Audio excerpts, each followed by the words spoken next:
of the good seed will grow.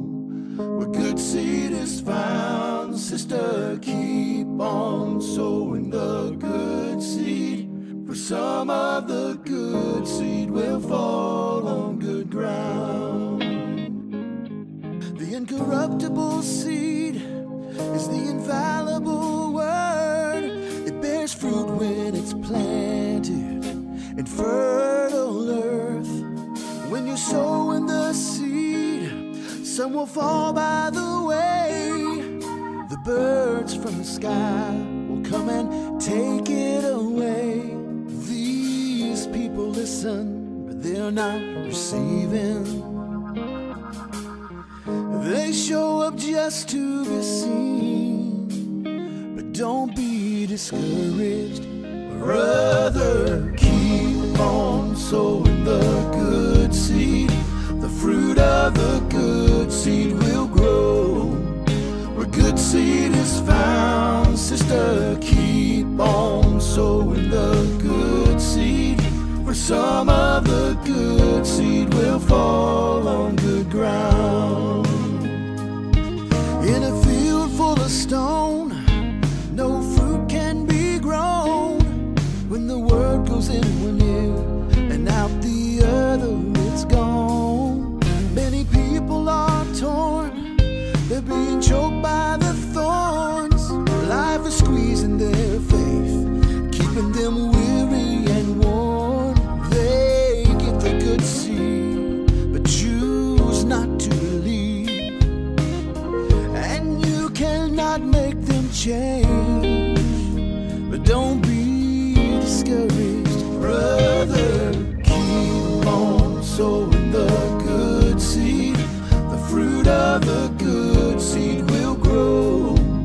Where good seed is found, sister, keep on sowing the good seed. For some of the good seed will fall on good ground. Good ground is where the people are found, who will live by the word, who will lay their life down. But they're not left alone, because the thorns and the stones are still there, but they don't care.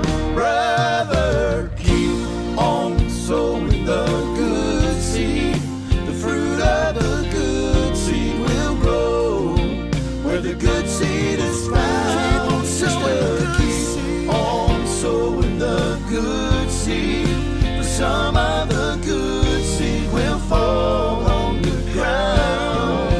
Brother, keep on sowing the good seed. The fruit of the good seed will grow. Where the good seed is found, sister, keep on sowing the good seed. For some of the good seed will fall on good ground. For some of the good seed will fall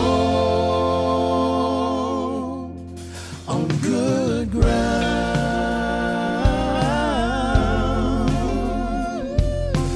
People keep on sowing the good seed. Hallelujah. Lulu le fatu ele pala io tatou loto le ele o le ele po le fatu anga le ale atua ya fo maila io tala tu spa io le fatu na pa u le ele fo mai na fua tele mai a o le isi pala e tolu ie atua ile fa o pala o la fatu sio tatou loto o le tele io mena lulu wai ai le ia se fua sa fa peona mo mai. Amen. Fa talo fa tu le swafa manu malo Yesu Keriso ya te otou le fa na wa le tua ya o na le tua le nga te lea o tina mata ma tua ma le lo stato o tunu o lo no te talo mai le nga to si tato o tunu ha tato plokalami.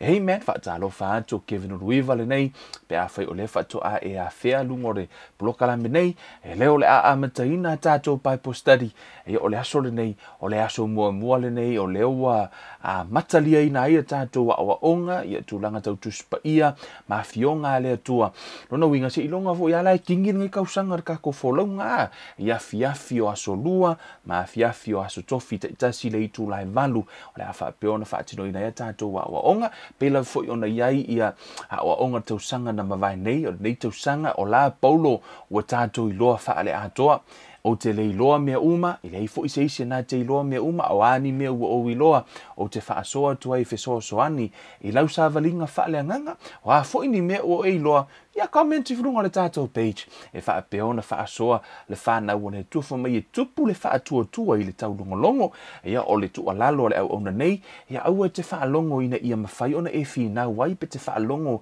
e sa ili masei, ia pe te whaalongolongo fo i e whaali e ni manatu le tala whea ngai, ia e whaalongo le poto, le ngata ia whaalongo ia malama lama, ma ia maua se mea o tau mawhai tuai, e le o tau mawhai whaini ia o onga ina ia leanga se tasi.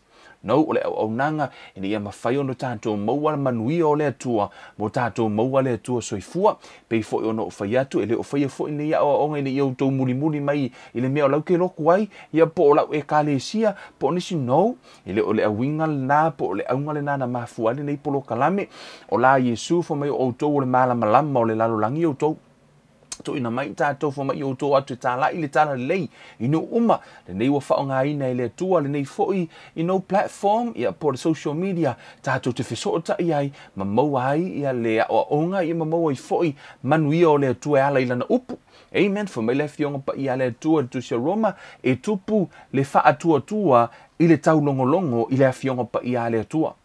Amen. E tā ua fo ilu tātou whaalongo e ao na o ina i tātou i awhionga i ale atua ni o tātou i loa, lo tātou atua. Amen. A matalia le nei polo kalame o te whaafetai atuai ua mawhai o na tu ina atu le nei o onga manei Bible study.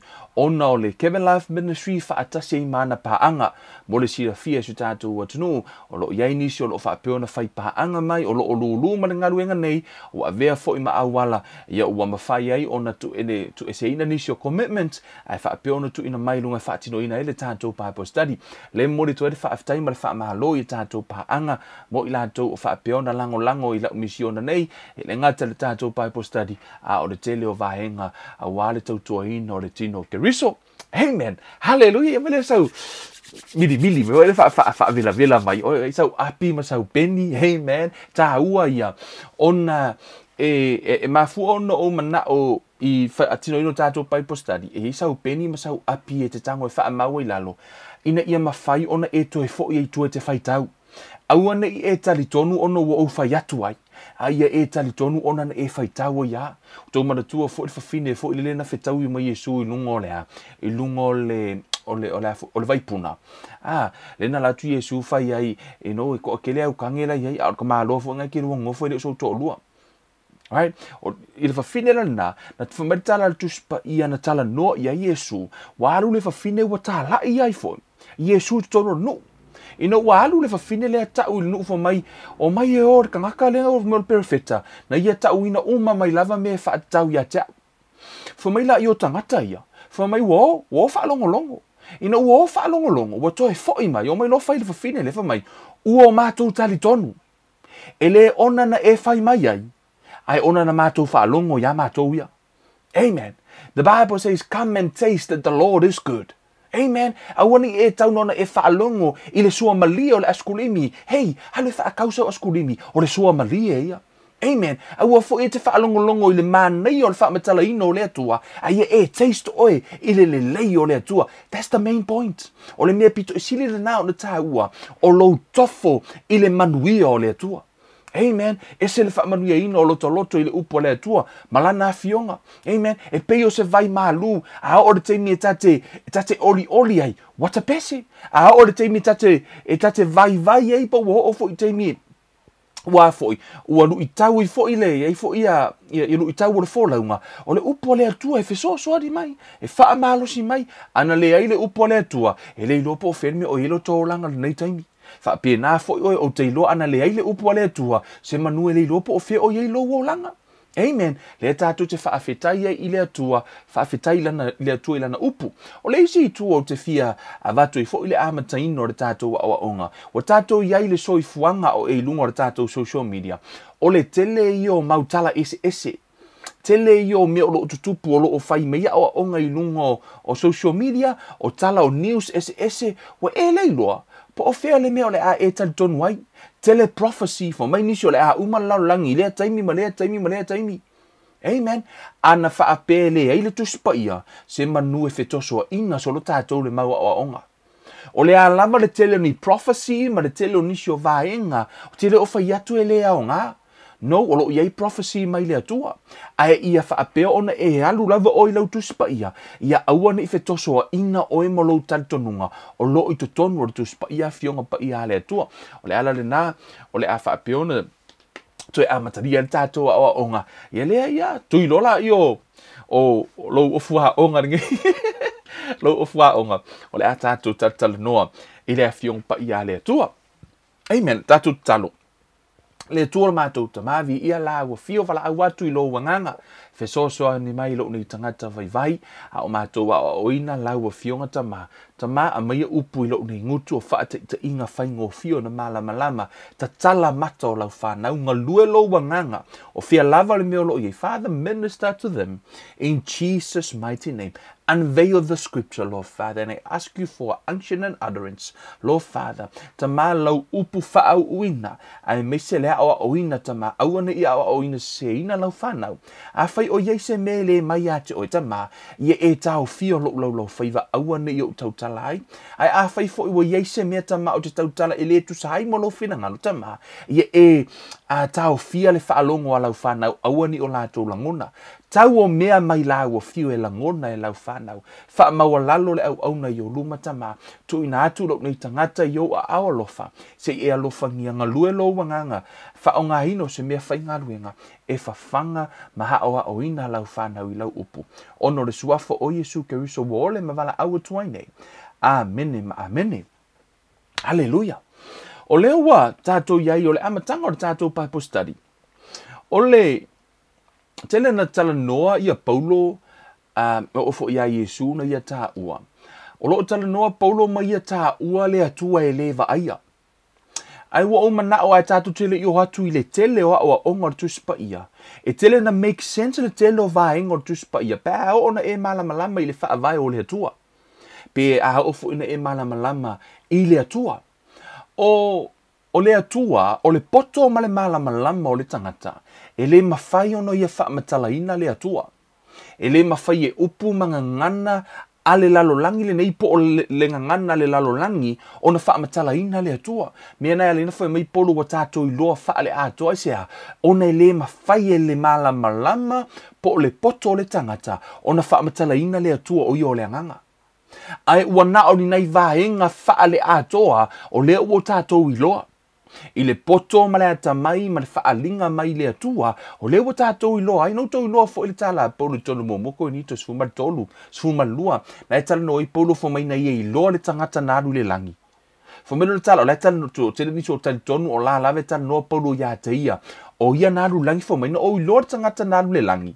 Fo mai na vaai I mea e le mawhai o na whaatu, e le mawhai o na tala no ai, o mea le whaatu la fonoina, po o ni mea le mawhai e tangata o na tala no ai.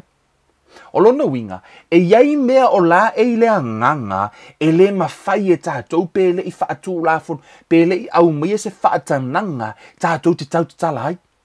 O le mea lale nā iai lava le limit o mea I loa e le tangata, nā te le I loa uma mea uma. Amen. A o le tāua la o tātou wa onga. O le ase so sia ma se poto wa au mai ele atua. O mea nā le la tātou tanuai. From the scripture. Amen. O le Faamatalaina o le atua. O le atua e le vaia pe ona tāua e Paulo I lana o onga.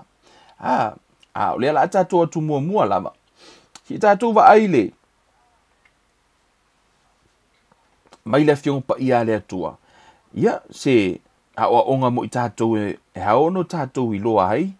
O loo whapeona. Si isa o mai lava le fiong pa ia le atua lana upu. Amen. Hallelujah. tusi lalo fa maulalo tusi Yeremia ole avea lea ma tusi autu po tusi fa vai o le tātou wa onga e amataia po o le taula lea o le tātou wa onga ia I le nei fo'i hiava yaso le afa piona fa ngaso le tātou wa onga la tātou ngole tātou tuspaia le o tu e lunga translation e lua o le fa Peretania ma le fa Samoa ia ono le tele o tātou taimi e kako e kau walu e koe fai kau fa Peretania o le manea I o lo faitau atu fo I le fa Samoa nei le situ amen nai fo I e follow I tātou le fa Peretania amen thank God for technology amen praise God te Lord technology o le blessings pe asa o lo na fa onga ina ai ase se fo I lo na fa onga ina yo o ke le yo lo kai me alu ai amen hallelujah ole fa mai le tasi Yeremia Eva fa upo dua tonu ma lua fa mai o lo o fa apea ona fetalai mai o Yehova Awana imita le tangata poto ilona poto. Awana imita le tangata malosi ilona malosi. Awana imita fo ile mau o iana oloa. A o le mita, ina mita hia o ia ile neimea.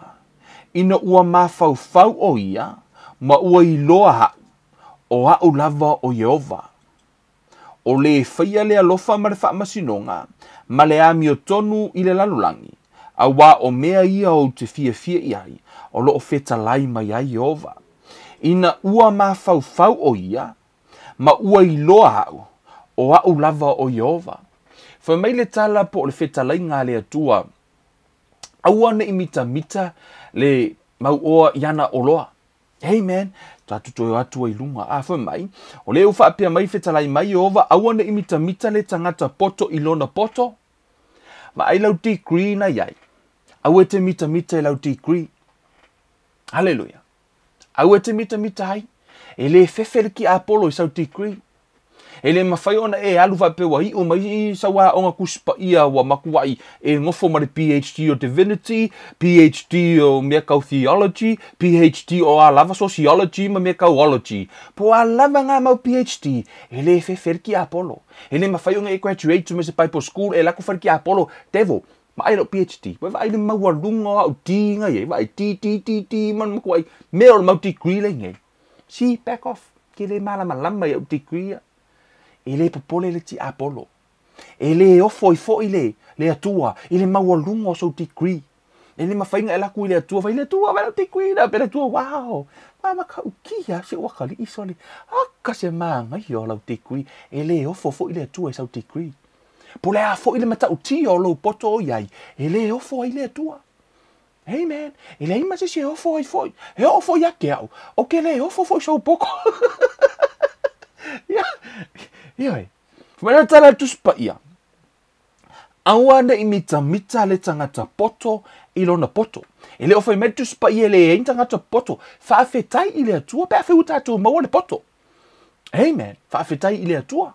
Pe a fai ke iloa ngangu, ia vi ia le atua. A fai ke iloa kaukala I sisi nganga ese atu na ilo le ngangu. Ino wha Peretania, telengi ngana ua wha o ngā inu wha manu iei nei o le atua. Praise God. Amen. Vi ia le atua fo le maua lunga o lau awa onga. Amen. Vi ia le atua pe a fai usi isi ilo tūlanga. Fo mele tatu spaya. Au e te mita, ona e mita no le mena. Maua lo o le meta o le wha maua lunga. O e manatu I wha o e te poto I tangata uma. Amen. Mea nai whamatala tuspa ia. Aue te mita ilea. Le poto ilona poto. Hallelujah. Matala tuspa ia. Trust in the Lord for mai. Ia e wha atua ile atua malou malosi atoa. Malou manatu atoa. Ma e aue te wha lango ilo wata mai. Amen. To o tele o tangata e whaia lato degree. E le o ma whaia o na whau lato ahinga. Ma kua fiu e whaile marriage e le work. Aisea. Ona fo e le whau e se mafau se marriage. Amen. Me and for me, I want mita ilo poto. How many people to atele na poto mata mai na pule leola? Amen. I say, ele o mafai ono lato, fai ele o langa ilo lato poto. Me and for matala to spaya, awete mita ono le poto. Mai la io le sfai upu mai, awane mita le tangata malosi, ilona malosi. Hallelujah. Fai ua o ngai ke malosi. Alai te vai tuno o lai se tangata o lai mai. Au alai ke ula le tangata o lai mai. Au e te mita I le malosi na te whelua iai. Wa e fel wa ia ke va ai ku ngai kangaka vo i ele o ato le malosi. Ona e ula le ia pe te ula ngia nei tangata lai ta waso. Pe te ula ngia nei tangata ele o ato pon tangata fo i ele ato le malosi o le mafaufau. Pe te tango ta ufa apea e valea so and so ono tangata malosi e afia ma tangata malosi mafaufau. You know, some people e malosi o lato mafaufau nei lo istangata. O vai o istangata ele umese mi te faamatalaina tu se mea ai loa. Not so much if I pay poto, I own a malosi o lato mafaufau. Sometimes o istangata it's like 10 step ahead of you. I say e malosi mafaufau. Fa pena fo me fo na le malosi personality o istangata ono le malosi o mafaufau. Ai fa mela ia au te mita au te mita i le poto au te mita i lo malosi a fai o mafai ona esa vali vi ia le tua. Amen. A fai fo ona te vai e tu nestangata tau aso au te ula i fa fetai i le tua ona mafai na e popula. Amen.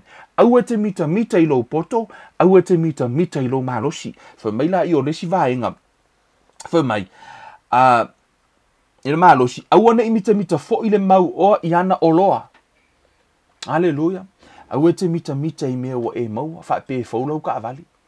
Amen. Au fo ke lalu loku malau ka vale fo lele.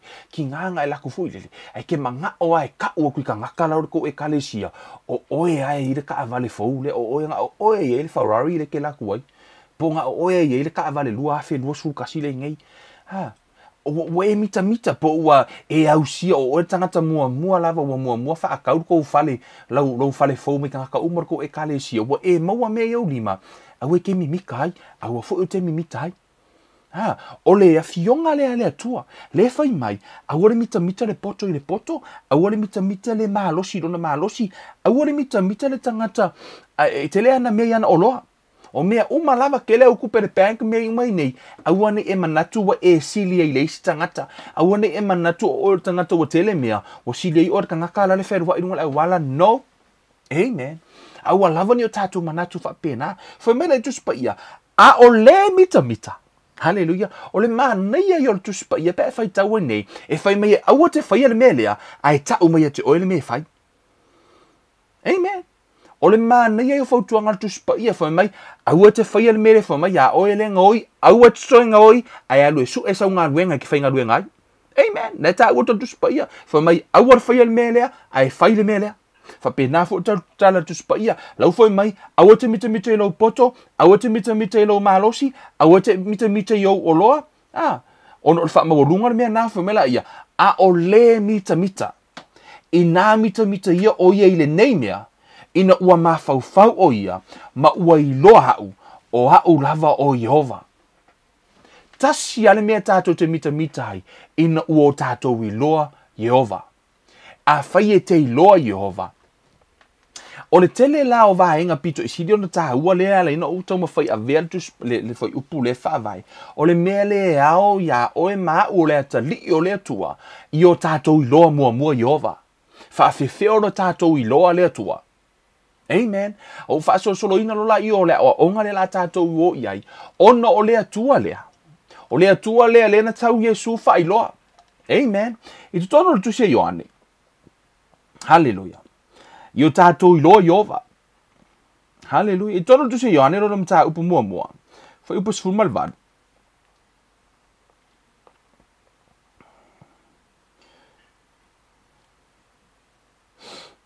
Fa upu sfulmal vad. O le atua. Ele iwa aia lava le atua e setasi. O le alo e toatasi. O loo i le fata. O le tama. O ia wana faa i loa mai. No man has ever seen God at any time, the only unique Son, or the only begotten God, who is in the bosom, in the intimate presence of the Father. He has declared him, he has revealed him and brought him out where he can be seen. Amen. Tu so o le atua ele vaaya. O le atua la le na, le la utau mawhai e whau i se whaavai. O le atua ele va aio ono, o le tala noa ele tu spaia.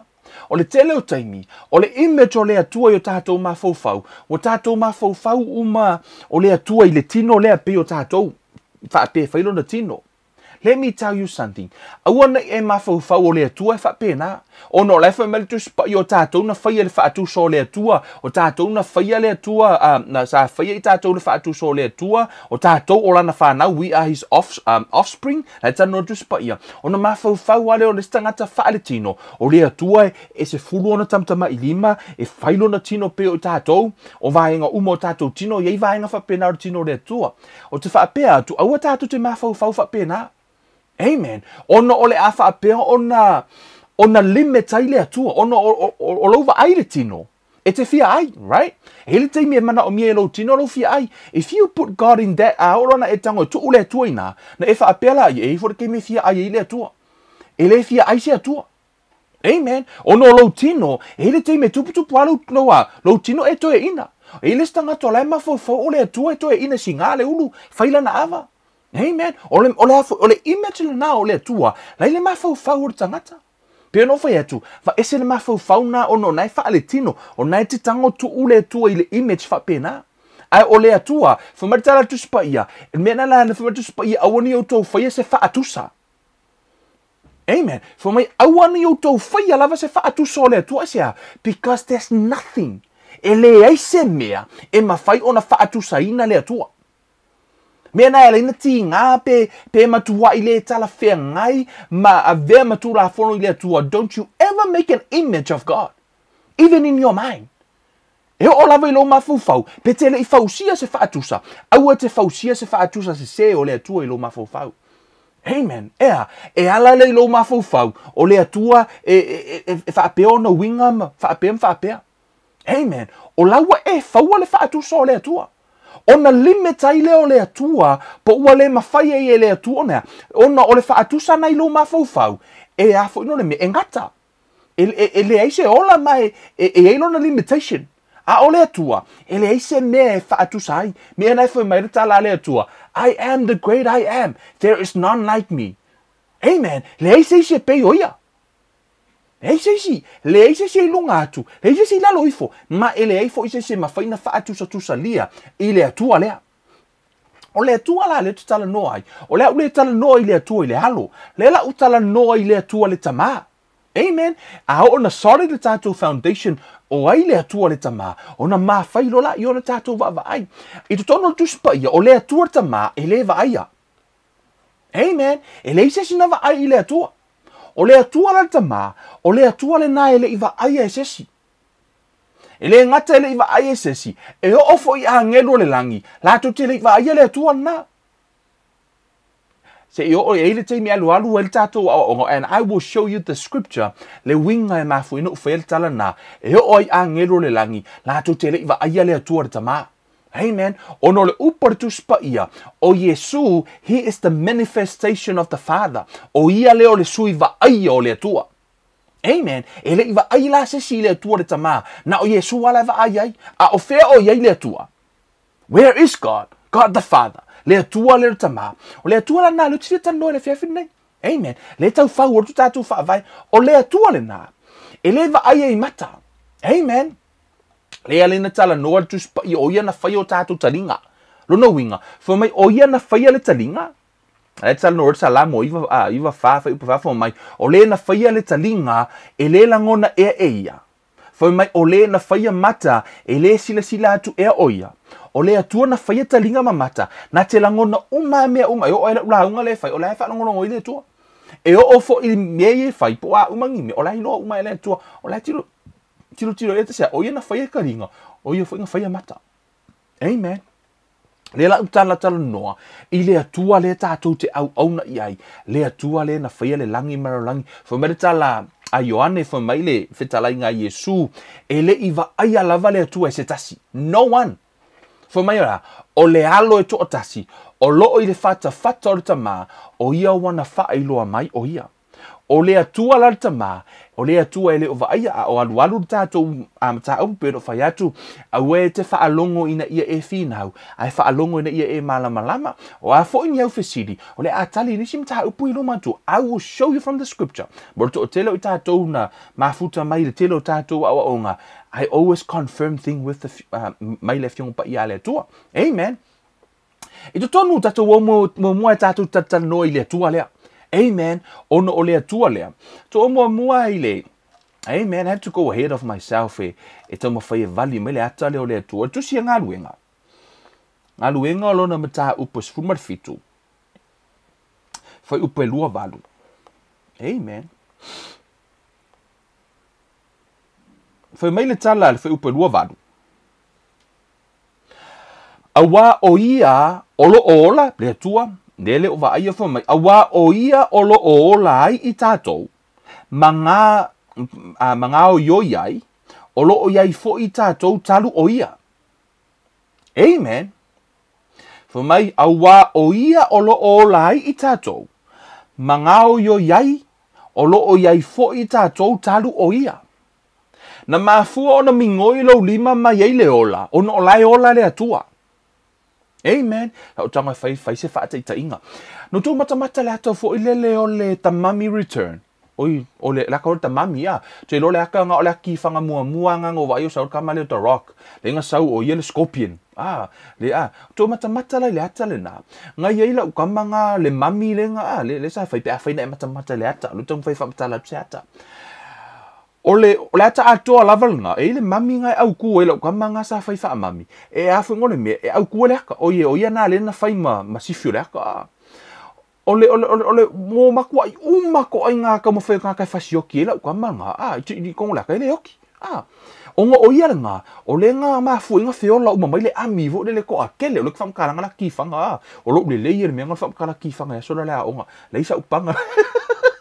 Sala lau kamanga, ke vai ngi mo ko akele au kanga vo ie e le ami nga sa fa pe ko ku ma mai le ami mo kanga ka sai ku nga mau au ko ku ma mai vo le ku sala o ngola kamanga po le power le sai le linga nga o le kai mialang ka mo fai au kamanga le au kura ka fasioki ia fu lau kamanga o le kai mianga o ki lau kamanga wa fiu isi ka e kau le kau avo i le lea. Wa fiu e kau le kau. Ola lave ko akele mo le ami fa ko a koe mo meo afo. Mo meo iku fo i ke mongi ve ku mai la kau ma. A le ke mianga o ki la ka manga ko kasi. Feo ki u mai ale ami kusanga le kasi ka kanga o ki. Feo ki u mai le ami le ko ku mai. E ala no Faamatalaina le atana. I know it's not a good illustration. Il Faamatalaina ole Atua. Ole Atua. O le taimi lava ana whaape o ti le atua, e le aima se mangu, le ise loi, le ise ea, le ise mea tau se ola. E ho o lava ia te tātou, le aima se mea tau se ola pe ana o ti le atua. O mea uma lava le ia te tātou, e so o tai uma i le atua. O le ola le tātou te olai, o le ola le atua, le whamatala tu supa ia awa, o ia olo olai i tātou, manga o yo iai, o lo o iai fo i tātou talu o ia ana le ai le atua, e le ai se mea tau se tangata. E le ai se mea tau se ola, not even one life. Le ai se la au e ola i fo runga so na lau. Pe ana wha pe o lai oti le atua, o ia o le atua o le ola. So se mea lava e tuu i le atua e ola. Asea, o ia o le atua o le atua le nā. O mea umai tātou, ti u wha pe ngisi so le kamalau ka o wha akusa le atua le mami.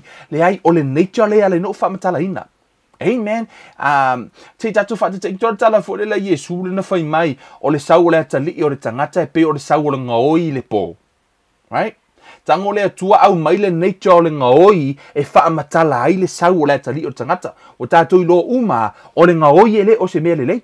Ai na whao ngā e le atua e Yesu le nature e mai e tau ai lea wha atu sai le sau o le atali o le tangata. Wha pe ngā fo ila le mea waka wha ngā koe la ki whanga ngā. I know it's not a good thing le ti whanga. Ai pe olo na nature lai nei na e tau vali e toi le ata le tau mwhai e toi. E o olo ana oti le atua e le ima se se koe ola. Le ima se se o kā kou e a whai ola. O lea la tātou te ngā ioi ma tātou whi ola ono o lai ola le atua. Ai olona, tātou te le ova aia le atua. Amen. Le atua le tamā. Hallelujah. Tātou atu ngai kusia fo ilele tātou te I tono le isa ia. Hallelujah. Remember tātou Bible study, we study the Bible. I tono le isa ia lona mta upu e. I want you to have ese. Wait until the end. You know, it's really powerful. You know, bad tilo ba mana o miele ye so fa vai. Amen. Tono le isa ia fast fulu. Foi upus fulmalo. Let's pick up from verse 12. Fai tau fo o fa Britania. Wai ea wa ia fuatia le sami I lona alo filima. Mana fuatia le langi I le anga. Mana fuatia le ele o le lalo langi I le fua faa ofu.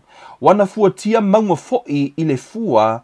Ma maunga iti I le fua faa tau. Amen. O le atua. O le sami. Na fua le atua I lona lima. Right?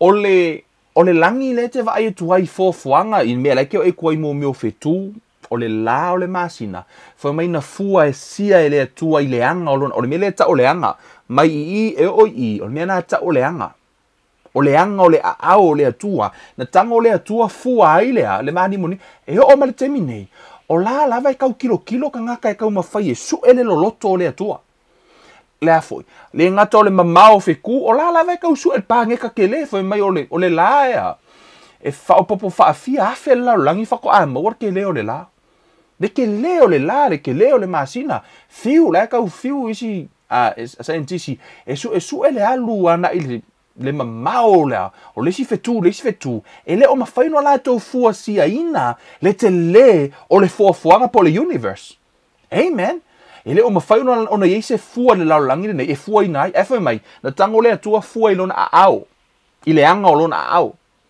se va aire te leo le atua le tātou te va aie o le atua la e le ofi le atua I to tonu o le fuafuanga le nei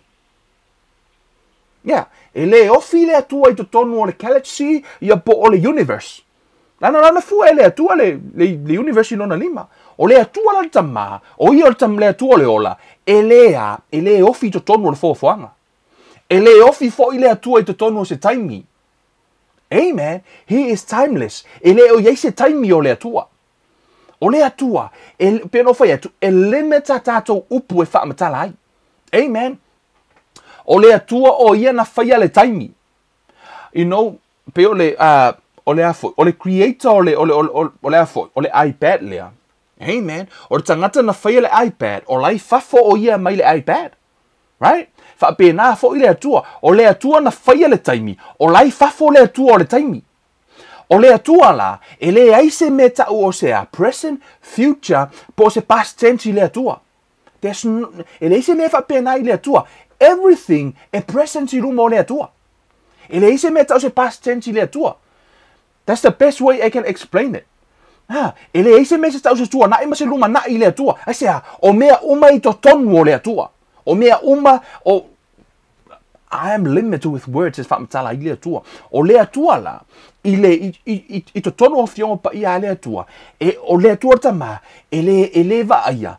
ma I le aise me fua si ai pe aise mea e mawhai ona mesa e le mawhai ona e maua fo I le atua I su enga wha scientisi amen le aise me mawhai ona I loa I le atua wha awhewhea ona e I loa le atua aua ne e tu ala fa tato fa so tu pe fa fiona e lofo mai o ai e ua fuatia le ata mayo Yehova o ai fo se tangata e pulenga fa atasi maia na o oia amen hallelujah o le atua lea ele isa singa fa kua I le atua lea amen o le atua tama e tu ma he is the source of everything o ia o le puna o le ola o mea uma amen o mea uma eva aia o le atua lea le atua tama o ia leo lea o le tama o mea uma amen fo mai la ia o ai ea se na la fili fatasi mai ia mana o ya te ia mana o ya te ia I le ala o le faamasinonga mana o ya te ia ia poto ai mana faailoa ya te ia le ala o le faauta o atu nuu e tusa I latou amen fa mai tala tus pa ia fa upasuma lima faauta o atu nuu e tusa I latou masimea e sisina ifo na I le pakete o ko va ai le single pakeke vo I le pe ai kanga se pakeke vai Fa mai tala tus pa ia. Fa mai o atu no. E tusa i lātou masimea e sina i fo mai le pakete.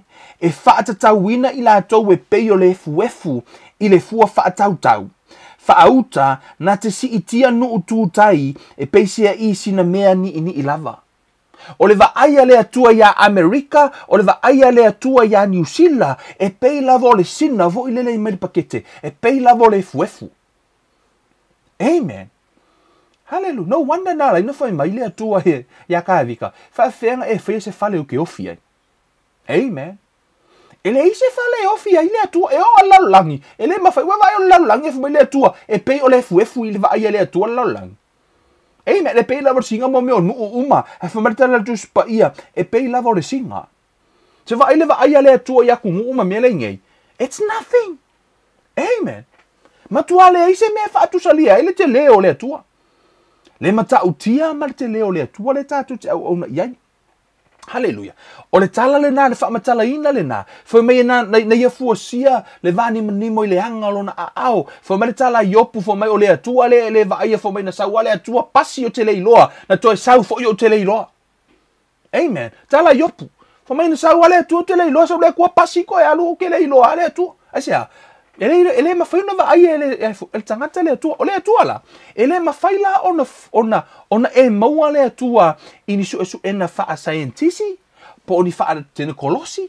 Amen. Me fo na la ina fo me le tala le tus pa ia me tala Yesu auto tatalo. Yoto wo ile me lilo o le atua la ile me lilo. In a secret ele ilo se si le atua. Ma ele ova ai o le me la e se le mata utia ile mystery sa le atua. Ele me lilo le atua. O matatu tanoa ia. Tatu atu mo tu sene mia. Ono mta upo iva. Hallelujah. Ne mia ono mta upo iva. Foi upo ono, foi mai. O oena. O oe na o oe lava o Yehova na e faia le langi o le langi ma au uma o iai. O le lalo langi ma mea uma o iai. O le sami ma mea uma o iai. Ua e whaaola fo i ate i lātou uma. Ua ifo fo i ate oe. Au o le langi. O mea uma lava o le langi. A ngelu na whai e le atua. Whaaola e le atua. O mea uma fo i le lalo langi na whai e le atua. Le atua le tamā leo tala noa tuai. Amen. Le atua le alo. Le atua le ngangapa ia. O leo te tango vai si i tātou tatanoa mua i le atua i le vaia. Amen. Le atua le tama, he is the source of life. Amen. Fa maritala le tuspa ia o loo e pulupulu. Amen. Tatu hoa mo foi upu na. Salamo no mta upu e se lau ofa. Amen. Fa maritala le tuspa ia no foi upu e lua. O loo e pulupulu i le malama e pei o se ie pulupulu. O loo e fofola le langi fa pei o se ie pui. O loo e pulupulu i le malama pei o se ie pulupulu. O loo e fofola le langi wha pei o se ie pui. Na tango o le atua o la e le atua i le malama. O le atua o le malama. E le o ye o le malama la i le atua. E le mawhai o na vaaya. Amen. Na tango o le atua toso le mea le ta o le langi. Le curtain. Le whamatala tuspa ia. E pei o se ie pupungi. O le mea ngā linga kako le ilo le atua pēa kako wa ai. Ai sea, wakango le akua whai le mea ta o le langi e pupungi ai. Nai whamatala le tuspa ia wha mai, wa pulpulu, o loo e fofola le langi wha apei o se ie pui. Amen. E pei se curtain.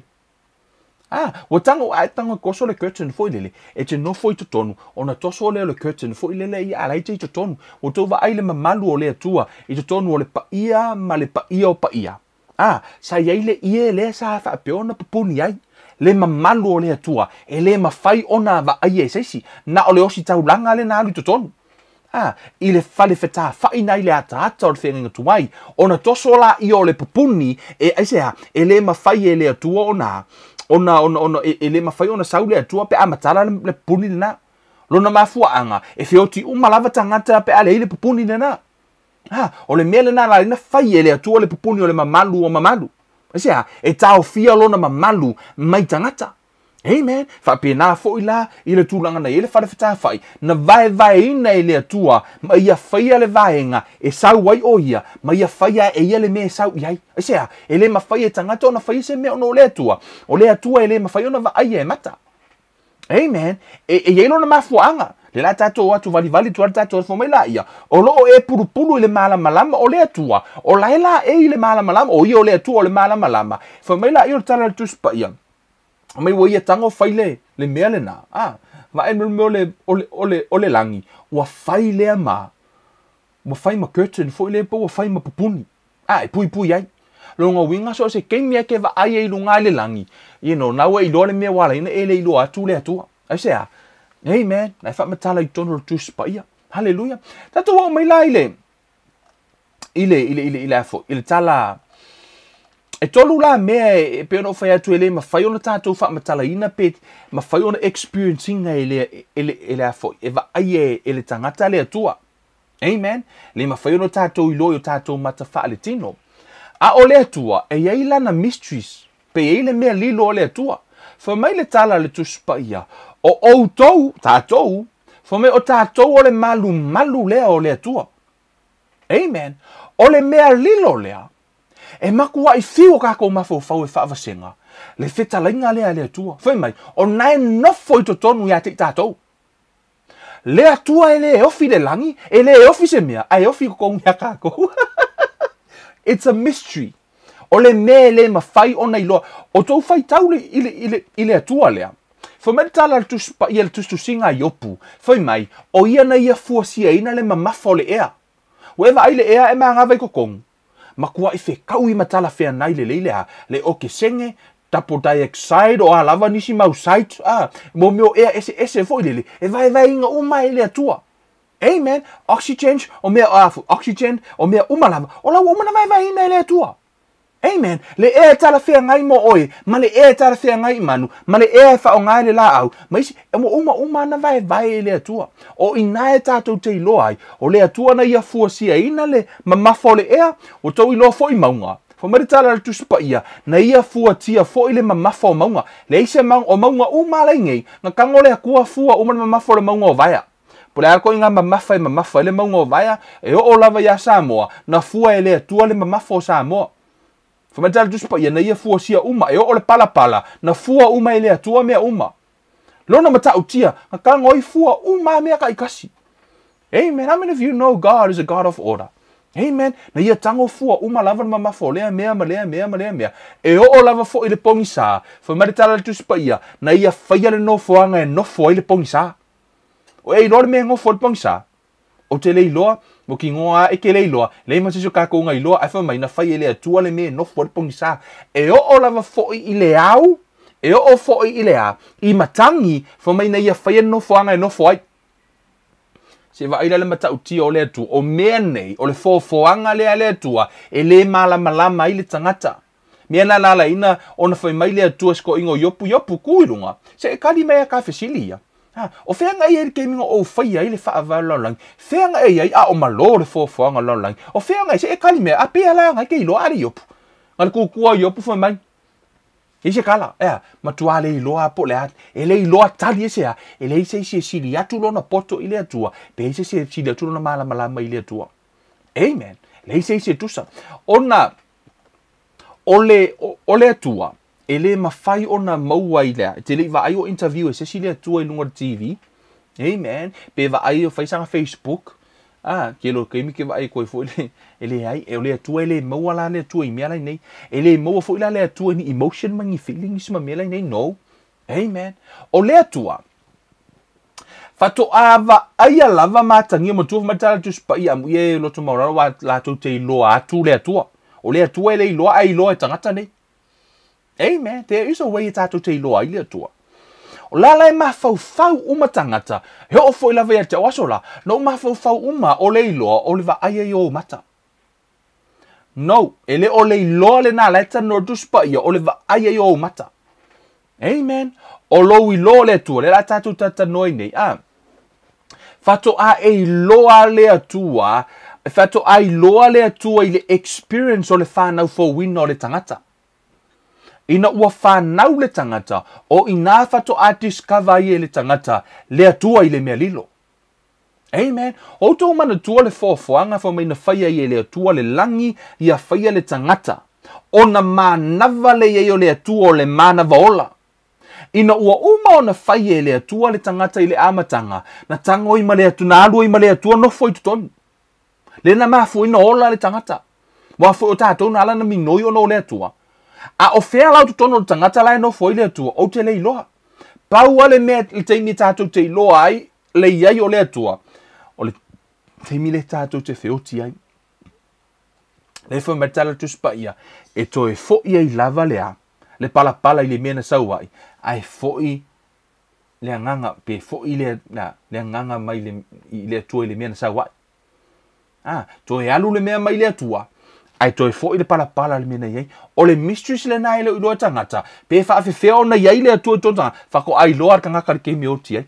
Amen. O la iai le atua i tonu ia te ia. Whako ai sala mōra le keimi ngā sori. Kele o ka mei ngā whai ale ai, ngofo le koe kongo i ka eka kele o iloa lai, ngofo le atua, o ngā lava iai le atua i tonu ia te oi. Amen. E tolu lava e ngā tā ua e te wa aia mātangia mai ei le atua, i le teime te talia ina ai e sua ve maari in whaola. Ua ola ilo tangata lilo i totonu, le tangata le nā, le tangata nā o le malama i le atua molona nā atura. Ma ua whanau fōwina, o le tangata la nā na te iloa le atua, e le iloa e lo sou le atua. E le iloa fo i lo tino le atua. Na o le tangata nei totonu o i o le anganga, fo mai o le atua o le anganga. Amen. Na o le anganga la iloa le anganga, nga o le anganga fo i malama i le anganga. O le tangata la le nā te iloa le atua. O le tangata ua whaamawalalo mai e talia ina Yesu a vea mali in whaola, o nā lua e la i o le anganga o le atali i ai. Ma te tala o na mata ua whanau lo na anganga, o le anganga la le nā te iloa le atua. Amen. Le tātou te iloa i le atua ina ua tātou whanau whawina. O le sivaena lo na lua, amen, o le experience o le tangata ina ua i talia Yesu mai e iloa i le atua, o le ngā lala le wha le anganga e fia iloa le atua.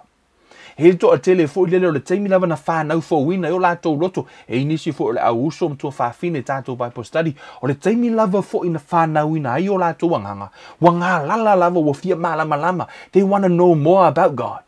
Amen. Wa matana su tuspa ia, they want to go deeper. Why? Because o laua ngā lala, o le isi le nā suiva aia o lo i loa o le atua. O laua e i loa le atua, wa matona e ngā lala i le atua. Amen. O le iloa le nā, e leo le va ingo mata, wa le mafau makangaka le va ingo mata. No, e leo le iloa le nā, le tanu tuspa ia. Le fa mai amu ia la to e no tomorrow wala to te iloa le atua. E leo kala ngol va ingo maka vo ile le kaka va ia kunga, ko mai le ulo le atua ko kongo ao, vo le fa mai, wa mai oko. No. O le atua la, ele ai o le atua e le mea lilo. Ai o le me ofo ai, ele ofi le fofoanga, ai sa ofi kongo kako, it's a mysteries. O le to toni ati tatou le atua. Na o le atua ma faino na fai, o le matautia le na o le atua. Amen. For me, man, o le matautia le na o le atua. Vaenga lona tonu, o le nau le fōlinga i le atua. Ma le loto atoa e fia faia le fina ngalo o le atua. Amen. O lo nau lea e te fōlinga i le atua, i lona alo pele to. Tasi wafo o le atua e le vaia. Tasi alona sui vaia na o Yesu. Mea nai whamai ai, ina i o tātou wā, whiliwa ina i lea, i le image o le atua i a vei tātou e fōlinga i a Yesu. Asea, paua na o fōlinga, e mawhaiano tātou watangia ai, le atua e le vaia, o le tātou vaia a Yesu. O inale sui vaia o le atua, whaata tātou iloa ele, inale atua tātou te iloa i a Yesu, whamatala a Yesu, o ai lava ua vaai mai atea, ua vaai fo i le tamā. Asea, ele mawhaina vaia le atua le tamā i vainga o le tino, kasi ale vainga mwhaingako vaia i ngā o Yesu. O le vainga le nā i le tino. Amen. Hallelujah. O le atua la, o i e moa i lai, o e la le vainga mua, ua ola lo tangata lilo po le tangata lea, e tonu le iloa le atua, lona lua, ua ngā lala lea wha le anganga e fia iloa le atua, ma le lona tolu, o le nau le fōlinga i le atua, ma le loto atoa e fia whaia le fina ngalo le atua. O le atua la, i le isi tu o le atua, I le tātou wa ai tu singa tu spa ia. Pe ona o whai atu o le atua le ala ina minoi o tātou lima mo tātou whiola. E le hai lava la se mea e tasi, not even one thing. There's nothing e mawhai ona e avea I le atua. Le se mea. Asea, ona o mea uma lava. O le ola o mea uma o ie ona. O leo te tala noa atu I le pule ao lea le atua. So o mea uma lava, o le atua e ona. Amen. E pule ao oia. O inala, le teren au mai e tangata I le teimile nei, e au mai fo I le leito tonu e confuse a isi tu, without knowing the other side of things. O le mea le na, leo te fia Faamatalaina I le atua, ma le mea o lai I le atua. Amen. Ai ina ia mawhai ona whaatapula fo I le tātou o, e tātou te tino tonu atu, I le mafu anga ya lai fo ona le mawhai na ngalue mai le atua. Nesea, ono o mea umalava, o leo wa ui mai ilo nā tali, o laua tala noa mai ilo nā tali. Amen. So, o le atua la. E le ise mea tātou te mawhai na ave I le atua, tasi lava le mea mawhai ona e ave I le atua. Amen. Hallelujah. Thank God o tātou maua le mea tasi. O le mea tasi e mawhai ona e ave I le atua, o lou loto lea etea, ina ia e tu mau ilona fina ngalo. To abide in his will. Amen. That's the only thing e mawhai ona e ave I le atua. O le whaongale o lou loto whaitalia, le free will, e te loto ai e te tu mau I le fina ngalo le atua. Wa a e loto lava e te alu ese ma le fina ngalo le atua. O le pule whaitalia le na oe o I le atua na te le tau fia oe. But you can only give God one thing, is to decide to abide in his will. Tu mau I lona fina ngalo. O le mea le nana whai e Yesu, na tu mau Yesu I le fina ngalo o lona tama. Amen. O le paule na o le mea na ofa I Yesu I lona tama, o le a tu mau le I lona fina ngalo. Whai le mea na, ai fina ngalo tama. Tono le tusia, ia o ngā Paulo. Amen. I tono le tusia mua Timoteo. Hallelujah. Mua Timoteo. O lona mata upu mua whai upu sfumar fitu. Hallelujah. Whai mai le. O le nei, ia iai le tupu o le vavau, o le o soifua pea lava, o le o vaaia, o le atua poto e toatasi, ia te ia le mamalu a toa marivi inga e whaavavau lava. Amene. Whamai le tala Paulo, o le atua e le vaaia. How many of you know o angeru e le vaaia? O tau vaai ni ke mongi. E le vaaia foi ke mongi. Ai se ale mea reina tala nortus pa I o le atua e le vaaia. Is that mean something? A whai e le vaaia le atua e le vaaia angeru e le vaaia no winga kusa umala kou. Right? But let me tell you something. E le tutusa. O le atua, o lai ai le atua I le isi la asanga e le o mawhai ona vaaia isi a. Pe o le to inga le I tātou, o le itu a inga le I tangata. O tātou o le tino. Right? O le tātou lalolangi. E le o mawhai e mata wha le tino, o na vaai I mo meo wanganga. We cannot see spirits. Amen. I mo meo ke mongi fo I la ia. O la fo I le la tau la asanga. E le mawhai fo e la tau na vaai isi mea. I le spiritual realm. Right? O le atua la. O le atua e le mawhai e ke mongi nga vaaia. E le mawhai fo ni angelo na vaaia. Le atua tama. Right? Se I mo tātou o ta whaasino lutu le whiongo pa ia le atua na tu si ai. E le o vaaia la le atua. O le atua la nara tama. Le fo I whamerta la Paulo I. O le atua le na e le vaaia. Le whamerta la Yesu. E le ai lava se isi na vaai I le atua le tama. A whai lau tātou whai mai na e se se la Yesu longo inga va ai ko inga o ko mankua ko inga fo I e lusful fale fo me lai fo I fo lu mole a whai ora ko ngai fo I fo le kuar kama a whai lau no inga lai va ai le va hanga na right a matal tu spaia le se sina va ai le tuar tama na le to atasi lava na o lo na tali pe le to atasi o yele na o le moli mau I le tuar tama o le moli mau le na Yesu sau Yesu e moli mau o la ia le tuar tama. Amen. E whamarita la tus pa ia o le vale whai mai e le aise atua. Right? Mai o le vale fa mai le ise atua. Mea nai fa mai tala tu spa iau tau wa ai le fofoanga o inana e tala noa mai ai. Ka kou ki le ise se fa mai le ise akua wa ai aku le. O ise se o sau fa asuka se si. Ma wa ai le fofoanga le atua. Man, lona winga e tangata nona whaia. Pe iei se mea mata utia nona whaia uma nei mea uma. Hey man, o le mea nai fa mai ai. Au ni o tātou wha pele eise atua. Hey man, i tu tonu o le afoi. O tā ua e paulo i tā upo e ono. Mo moti mo te oro no tā upo e ono. Foi upo sfuma le ono. I le tu se ia i Timoteo, some of the scripture o lo tā ua ai. Le whai mai o paulo o le atua e le vaia. Whai mai, o loo na o ia, o le soifua pea lava, o lea fio i le malama lama i le masao i aise tasi. Hallelujah. Whai mai, o le atua, o lea fio i le malama lama i le masao i aise tasi. E le iwa aia o ia e se tasi, tangata, e le mawhai foi ona va ai i ai. Ia ia te ia le vi inga ma le malosi e whaavavau amene. O le atua le tama, wha mai le tala, e wha mai o lo o a fio ia, le ana tātou whai tau atua o le malama lama le itua, wha mai o le a fio i le malama lama, e le masao i aise tasi, e le aise ise e mawhai na aru le malama lama le nai i le atua tama. No one. Le aise isi. Hey man, le aise isi. A whai foi o le, whai matala paulo, o ia le ngā alu i le langi kua kon. Right? A whai o le na alu paulo wa ai ni meo le langi, lo na winga lau ka ngaka lau sao kongol malama lama. Right? A o le ta ue paulo, e le ise ise sao iai. Lo no winga, o le tala noa paulo i le atua tama, o le atua e le va aia. Right? Wha mai la i o tala just pa ia, e le i va aia o ia e se tasi tangata, e le mawhai foi ona va ai iai, ia te ia le vi inga ma le malosi e whaavavau amene. O te fia whaai ulai i, ona o le tāhua le mafu anga nala, i ona o tala noa le tusi lea. O te fia tala noa i tua i le tusi e soto. Amen. E soto rona mta upo tolu sfulma le tolu. O i leana tala noa i le atua. Wa au mai whapupu le tala, au mai e le atua Israelu mai aiko pito.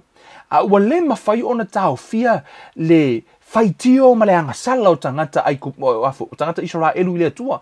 Ma le whai, ma le whaalongo tatao tangata Israelu i le atua. Au mailo e le atua. Ona la o le atua. E le mawhaina sau le atua. I le mea i le angasala o le atua. E le mawhaina sau le atua. E le mawhaina whaali le atua stangata. Amen. Si tātou whaitau i le sosia le ma le mele tala noa mai le atua i malona whaanau nau ta inga. Amen. Whai mai le atua na au maia. Mai le atua i le tuse e soto. Ua toe whetalai mai ova ia mose. I nā aluia. Ma ia o tau o ae i le nei mea. O oe ma le nuuna e aveina aina i kupito. I le nuuna o tau tō atu. Ai ia aper amo ma isa ako ma ia kopo. Ua whaape atu. O te tuuina atu wai i lau whanau. Whamerita la le atua ia mose. O hae ma le nuulena e alu au mai. O ane o mai o le nuulena o polo misi ia aper amo ma. Isa ako ma ia kopo. Amen. E whamerita talai ngā le atua wha upelua. O te auina atu foi o luma le angelu. O te tuli ese atu foi o sa kanana. Ma sa amori. Ma sa heti. Ma sa perise. Ma sa hevi. Ma sa epuse. Whamaila ia.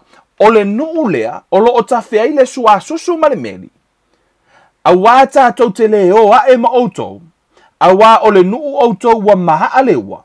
Nei o wha umatia outou i le ala. Nei loe le atua. Le anga sala o tangata nei. Whamaila i o le atua. Mose, sau e ave le nuu le tutonu i o. Le la utango e vatu le angelu e tau te ho. Ai o te le alu atu. Asea, nei te u tau feoti. Te u wha umatia tangata. A alu le atua. E feoti tangata Israelu. God can't help it. Asea, ono tangata o laea. Anga sala. E le mawhaina iai le atua se me eise anga sala. Mele na le no oti le tangata. Pe a iai le atua. Whai mai le tala le atua. Sau, ave, le lau avatua le angelu e mua i luma o e. Ta i outou. Ai o te le alu atu. Ne i te iwa uwha umatia outou. Ai se ale mea wala ina le halu le atua. Waita le atua. Hey man. Wa ita le atua wa le alu ai. O te lo te mi tātou te whaitau o tusi pa ia. Tātou whaapea la ia wa ita le atua. But pretty much, o le alofa o le atua ia Israelu. Amen. O le alofa o le atua ia Israelu ele mwhaino na halu. Ona foi a halu le atua e oti tangata, e fe oti tangata. Ona foi o le atua e mamalu ma le atua e pa ia. O tau lo le atua ele whenga inga tuai. Ile teimi na tusi ele tusi pa ia. Ele eise tangata e mawhaino na tusi ele ingoa Elohim, ia pole ingoa Yahweh. Ele mawhai o na tusi. Asi alana e pa ia le ingoa. Ele mawhai la na tusi e seisi. O le mea la vula na la ina foi mai ona tusi tangata le teimi tusi e fiong pa ia le atua. O la tusi ele ingoa Yahweh. E uma na tusi oka ele koe o mai koe a. E oka ele o angapongi. Yeah. E tele yo me ana le tasi le ingoa no sa tusi. Le mata utia ia. E le fa peka fa se si kango kusi le ino le atua. No, he is holy. O le matua I mata utia o le atua lea. Le atua le o va aia e tātou. Le ala I le tano I le atua ia mo se mai la ia. Alu.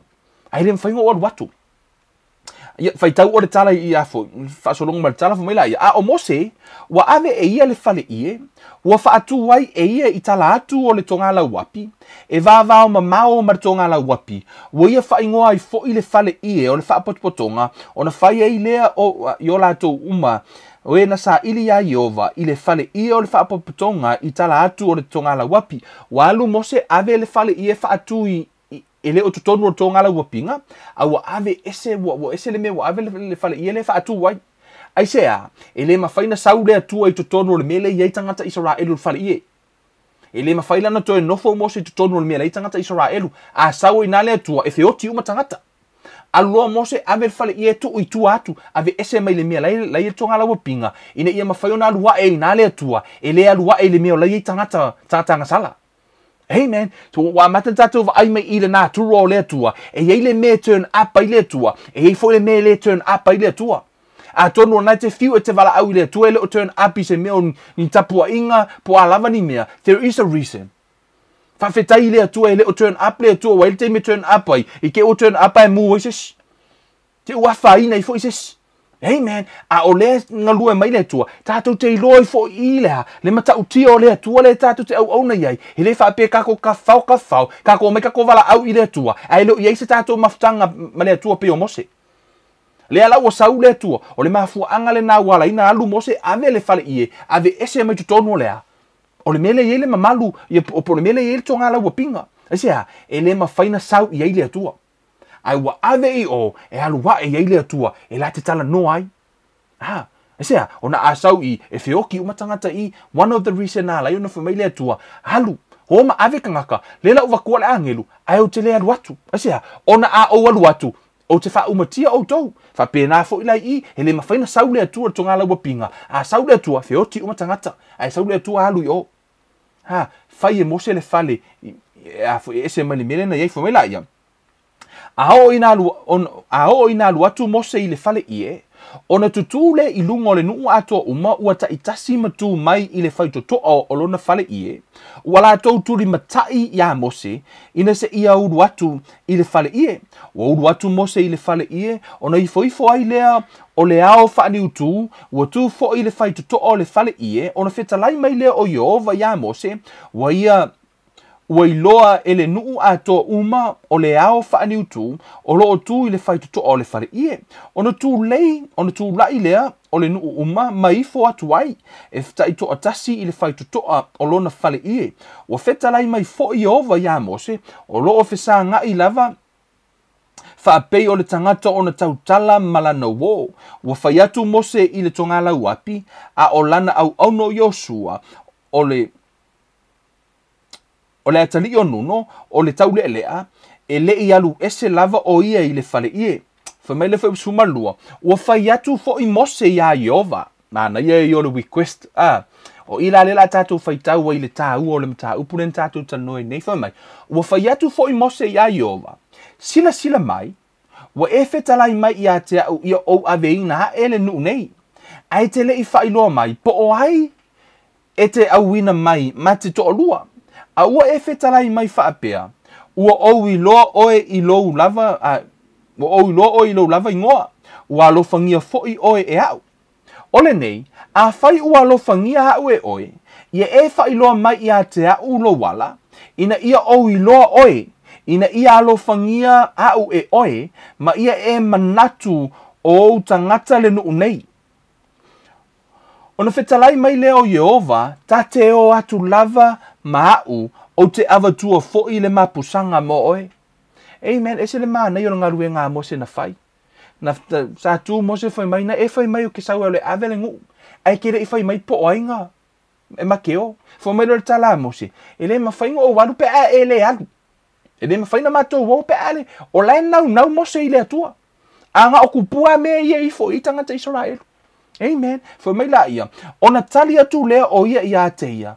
Pe a faita te lea fio atu ma oe. Aua le ave ina hae i mātou nai le mea nei. Se a lava le mea e loa ai ua alofangia hau e oe. O au atoa malo nuu, na o lea, ina ua e hawhio atu whaatasi ma i mātou. Ona vavai e se ina leo i mātou. O au malo nuu ai nuu umalava i le whonga ele. Tasi lava le mea i loa ai, e ese mai le tangata o le atua mai tangata o laulangi, ona ua o whaatasi ma le atua. Le winga le nao le tala mose, fai mai, fato ama fai ana vavai e se ina i mātou me tangata o laulangi pe a tātou wō. Ai ale ai, e fai kau whaakasi uma mātou me tangata o laulangi. Amen. Mea le nana la ina, tangi mose i le atua fai mai la ia. Ona feta lai mai lea o Yehova ia mose, o le mea ua e fai mai ai, o te fai lava, a wā ua alofangia o e au, ua o i loa foi o e i lou lava ingoa. Amen. E loa o e lea tua i lou ingoa. Whamela ia. Ona whai atu leo mose. O ila. Wa kua i loa e mose e lea tua i lea. I le test. Amen. O i lea na tātou tala noa mai luma. E lea i sesi whamai le. Mai le sesi mwhaina wa ai i lea tua. No one. E lea i fo i sesi nga wa ai i lea tua. O i e te loa i lea lofa o lea tua e le tangata na ia whaia, ma le matau tia o lea tua, le ise isi o le langi, le ise sina wa i lea tua, ai sau ko malo o mose, test lea tua i. O, not really test, ai ele mea na talo sanga i mose i lea tua whai mai. O na whai atu lea o mose, ia e whaali mai i a te au lau mamalu. Amen. Whai mai la ia. O na whetalai mai lea o ia, tala lea tua. O te whaahui atu lo ule lei uma i au luma. O te tau atu fo'i le ngō Yehova i auruma. O te alofa atu fo'i, o te fia alofa atu i ai, ma o te alofa atu fo'i, ie o te fia alofa atu i ai, ma o alofa muti vale i ie o te fia alofa muti vale i ai. Ua ia whetalai mai fo'i, e te le mawhai ona va ai mai i o umata, a wā e le mawhai ona va ai mai lava se tasi a te au, ma ola pea ia. Whai mai le whetalai ngā lea tua. E le aise isi mose. Mose, no one can see my face and live. Le aise isi. He oi ange, e le aise isi ma whaina wa ai fo ringo lea tua ma ola pea. Asea, lau kango i se upu whawhai ngō fie. E oti le tangata ia pe, e no ke lo mel me fu le o le upu fo le upu tu sawa. E pe e pā pe vanish le tangata pe ava ai le tua. Esa, o ko va ai mo le kemi vole e mo le o le welo vo le. O le kemi e mo le welo. E to tele tangata le anga yo la to mata le malama from the light. Me na le na faile me fo le ka vai maka. Ina ia awane i mafai ona fa inga o fofonga mi mo mata. Pe a o le malama le na. A faile a fa ina yo mata mai le nga moli. Imagining le malama for metala Paulo e unapproachable le malama. E le mafai no o yesesi. E le nga o mata la a whaina ai, e a whainga atoa i ale tino. Asia, mea na mai e le ma whaina wa aise si i fofonga o le atua, ma ola pea. O le atua la na whetalai. Which is, he is telling the truth. Amen. Hallelujah. Ai o i o te loa ai. O le atua, he always love and he tries his best. E tau ma whai lava le atua, e whai se mea ina ia ma whai ai, ona whaamalia ina le tangata. God is full of love. Whamai la ia, whamai whetalai ngā lea tua, ua whetalai whamai tala lea tua whamai, a wae le ma whai ona wa ai mai lava se tangata ia te au maola pea. E whamai upa rua tasi, ua whetalai mai ova, whaauta i le mea lata hane ia te au, e te tūwai I lunga o le papa. Tango le atua failea le awala I le me le eise awala. Taungo le atua faile awala e mawhai eina va ai le tangata ia te ia. Amen. Whamaina o tana tuspa ia. A ui ane ai lo mamalu. O te tuuina ae. O te tuuina oe I le mawai vai o le papa. O te ufitia oe I lo ulima se ia mawai ane au. Whamele tala le atua, imagining fo le lea. O lau tango le atua mai mose tuu le vao le papa. Amen. Tuu I totono le vao le papa. Tango le atua whamai o te tuuina tuu lona lima e pupungi ai lea. Ia le papa. I don't know how it worked, but Faamatalaina ele atua. Whamai la ia, a o na pasi lona mamalu. Ma pasi lona angalelei. Ai sea, to te iloe o tātou o le mamalu o le atua mlo angalelei e tātou te whioti ai. Le matautia o le mamalu ma le angalelei o le atua. I'm telling you, ole matua matautia ole atua. He is holy, man. He is holy. Famela ia, o te tuuina lo lima. Famela ia, a o na pasi lo mamalu, ma pasi lo matautia. Famela ia. Famela ia, ole papa, o te ufitia o I lo lima, se ia mawai ane au. A au ave ese lo lima, ona e loa mai lea o lo utua. A o umata. Ele va ai lava ia. Amen. Na tau mawhai ale atua e whaise awala ia va ai mose ia te ia. Whamaila ia a ono o pasi. E te iloa mai lo patua. A ele mawhai ona e va ai o mata. Amen. I lo whai tau atul tuspa ia. Ele I koe complain mose le va ai le atua. O te iloa e o al patua o le atua nga va ai mose. Makua ofo a mose. Wow. Ok loa. E la va o el pakua o le atua. E makua I le mawhai ngā Faamatalaina e mose. Le au le lei o lea. Le pākua o le atua ngā wa ai ai. Le anga le lei o le atua. I don't know pula me. Praise God wa mawhai na wa ai ai. Mose I le atua. But here is the good news. Te ilo o le ata le nā la ina whai e le atua. O tau I loa le tala paulo fo mai na wheinu Israelu mai le papa o Yesu ke riso. O Yesu o ia o le papa. O ia o le papa. Pau leo le awala tātou te vaaia I le atua, o le tātou wo tātou te lalafi to tono le papa. In Christ is the only way we can see God. Pau leo le awala e mawhai e ona e mamalu, whamele tala tu spaia, o mawhai no tātou o atu I lumo le mamalu o le atua, the holies of holies, in his throne of grace. Why? Because we are in Christ. Le tātou te to tono o le papa, o Yesu. He is the only hope. Paulo le awala e mawhai e re tangata ona vaai I le atua e le vaaia o le lafi le to tonu o le papa. O le lafi to tonu o le papa. A whai te fia vaai I le atua na o I to tonu o Yesu e mawhai ina e iloa le atua. Amen. E le I mawhai e mata o le tino, e le I mawhai e seisi vaenga ona vaai le atua na o mata wha le anganga. E mawhaino tātou I loa I le atua. O le atua la. E le va aia le atua I le tino. Mea nai whamaritala le tuspa ia whamai o seisi la velu atu. Ia I loa o la e iai le atua. Aisea, o ne paule nao le awala tātou te I loa ai. Tātou te I loa le tangata mai le tangata le totonu. E tātou te le I loa I o tātou mata whaatino. Tātou te le va aia I le atua. Na o le tangata lilo la I totonu. E mawhaina I loa le atua. O le tangata le na. I totonu o ke riso. That's the only way e mawhaina tātou I loa I le atua. O I lātou o mai totonu ia Yesu fo mai. Tātou I o watau whanau whawina. O mose, o le ata leo I tātou. Amen. Whaafetai I le atua. Pe a whai o le alawa ni mea na e nau nau wai. Na e nau nau le mamalu o le atua e tele I wa aia lona mamalu. Amen. Examine yourself. Pe yeise mafua anga e alai ona le whaali le atua. Ono lona alofa I ate oi. Ono le nau nau o le atua. Ioi, o le tele o nisi vaenga. O lo nau nau atu. Ai a whaina ioi. O tau wa ai o lava foi. Ia te I lātou o e o lo whaapea. Ona ai le waina. Amen. Whamatala tuspa ia. Examine yourself o mai. Ia esu e oe ma e whaamasino o ia te oe. Ina ia awana I whaamasino ina oe. Mea nai whamai ai tele I anu e talia tali suanga. Whaamasino o ia te oe. Pētala whea ngailo ai ino lea. Aisea, o mea pa ia.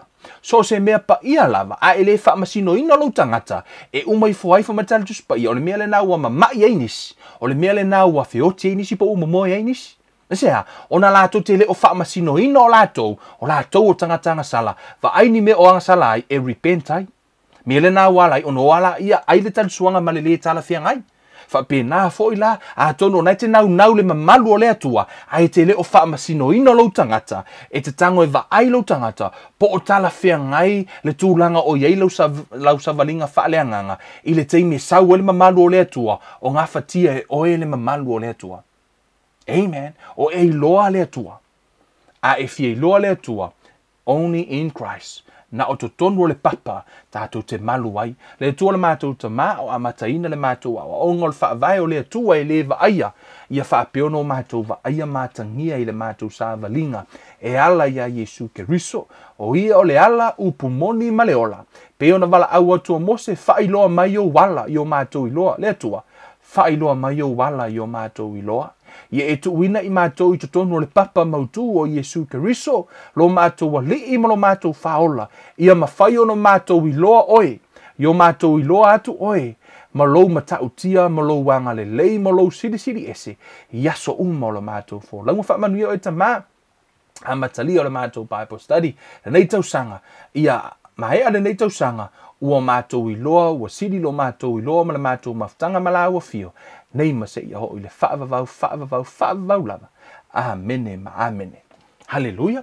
O le tātou pulo kalame le nā, o le nei fo i vai aso, i le nei aso le aso lua le nei, i le toi amataino o tātou Bible study, tatalo i le atua, i atu loto soifua.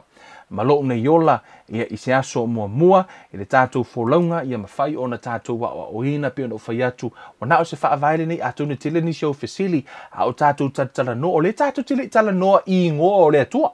O so o sesi lava na te fia i loa le atua, ia e anu su e le atua i ona suafa, o inafu i te iloa i le atua. A o leu tātou tata noa o tine vaenga amata nei, o le taimi lava tātou te iloa i vaenga nei. I'm telling you, o le whaingo fia ia ma o le te le i o le value, o le tusipa ia ma fionga le atua ia te oe, o le avea fo i lama vaenga e tea, o le asi tia ilo whaatua tua ma e tonu ai. Wow, o le taimi lava whetalai i le atua, e le ai lava se mea te il whetalai ngā le atua. Amen.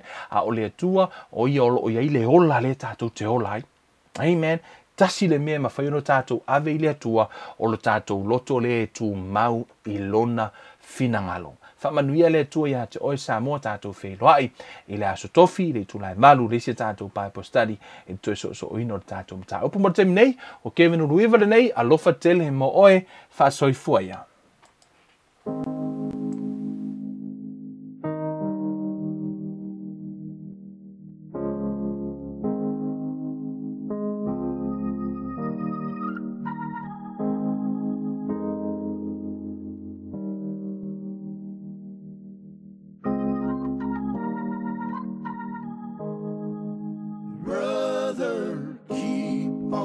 Sowing the good seed, the fruit of the good seed will grow. Where good seed is found, sister, keep on sowing the good seed. For some of the good seed will fall on good ground. The incorruptible seed is the infallible word. It bears fruit when it's planted in fertile earth. When you're sowing the seed, some will fall by the way.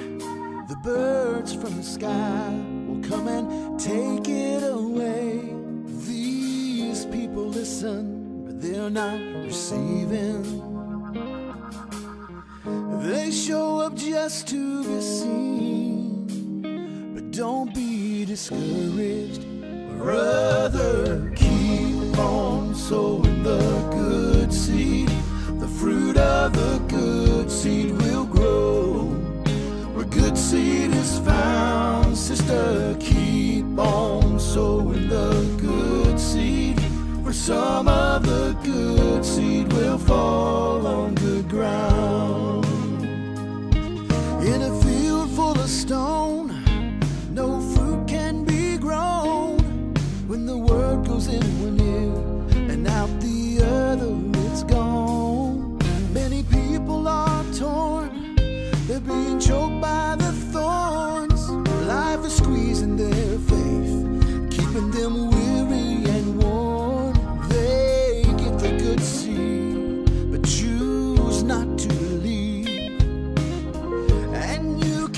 might make them change, but don't be discouraged, brother. Keep on sowing the good seed. The fruit of the good seed will grow where good seed is found. Sister, keep on sowing the good seed, for some of the good seed will fall on good ground. Good ground is where the people are found who will live by the word, who will lay their life down. But they're not left alone, because the thorns and the stones are still there, but they don't